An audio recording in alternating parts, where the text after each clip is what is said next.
Today is 7th of May 2022, day 2 of inpatient. This is a 2-month-old red ear slider, came with the complaints of respiratory problems and shear rot.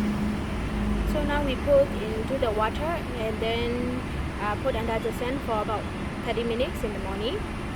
The therapy is active and eating well. Overnight he also took about 2 pieces of the stool and then finished all the food.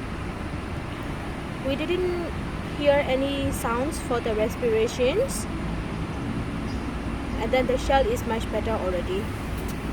For the treatment, we give antibiotics and multivitamins to the therapies, and then we also do the shell treatment.